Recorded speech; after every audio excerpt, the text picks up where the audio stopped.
అనగనగా ఒక ఊరు. ఆ ఊళ్ళో కొబ్బరి మొక్క నాటితే మగపిల్లలు పుట్టడం, అలాగే గులాబీ మొక్క నాటితే ఆడపిల్లలు పుట్టడం ఆశ్చర్యంగా ఉంది కదా. నాకు కూడా అలానే ఉంది. చిక్కంలో వెలిసిన స్వామి కనుక శివదేవుని చిక్కన.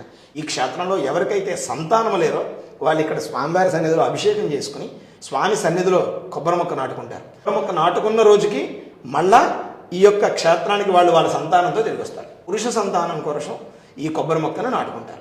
ప్రస్తుతం ఆంధ్రప్రదేశ్ రాష్ట్రంలోని పశ్చిమ గోదావరి జిల్లాలోని పాలకొల్లు మండలానికి సంబంధించిన శివదేవుని చిక్కల అనే గ్రామంలో కొబ్బరి మొక్క నాటితే మగపిల్లలు పుడుతున్నారని వివరాలు సేకరించడానికి ఆ ఊళ్ళోకి వెళ్తే మొదట్లోనే ఒక సుమారు 150 సంవత్సరాల క్రితం ఒక పురాతన మట్టి గోడలతో నిర్మించిన ఒక పొడవైన భవనం కనిపించింది. గోదావరి జిల్లాలో ఇంతవరకు ఎప్పుడు చూడని ఒక పొడవైన మేడ గురించి, అలాగే శివదేవుని చిక్కల అనే గ్రామం గురించి ఈ వీడియో. ఇది ఎలా కట్టారంటారు ఈ గోడలు? ఇది బెల్లం అండి, మట్టి నానబెట్టండి, జిగురు వచ్చేలా చూసాక అప్పుడు కాంత ముద్దలు తీసి ఇలాగ తవ్వుసారు కదా. ఇవాళ కాంత మళ్ళీ కాంత అలాగే 2 రోజులు గ్యాప్ ఇచ్చాక అలాగే వేసుకొచ్చి చేశారనమాట అండి.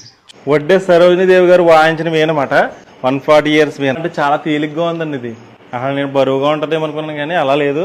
స్వామివారికి ఇది రక్తం కారినటువంటి చారు. ఇక్కడ దాకా ఒక చిక్కం మరక, పక్కన ఒక చిక్కం యొక్క మరక కింద సంతానం లేనటువంటి అందరికీ కూడా మగపిల్లవాడు తప్పనిసరిగా ఇక్కడ స్వామివారికి అభిషేకం చేసుకుని కొబ్బరి మొక్క పాతితే స్వామివారి అనుగ్రహంతో సంతానం కలుగుతుంది అనేటువంటిది విశేషమైనటువంటి స్థల పురాణం. ప్రస్తుకాలంలో చాలా మంది పిల్లలు లేక సమాజంలో చాలా ఇబ్బందులు పడుతూ ఉంటారు. అలాంటి వారు ఇక్కడికి వస్తే పిల్లలు పుడతారో లేదో తెలియదు కానీ ఆ పరమేశ్వరుని దర్శించుకుంటే కొన్ని అంత చిన్న ప్రశ్నలకు సమాధానాలు ఆ పరమేశ్వరుడే నెరవేరుస్తారని కోరుకుంటూ ఈ వీడియో మీకు నచ్చిందని ఆస్తున్నాను. Thank you so much. Harsha Sriram Antarvedi.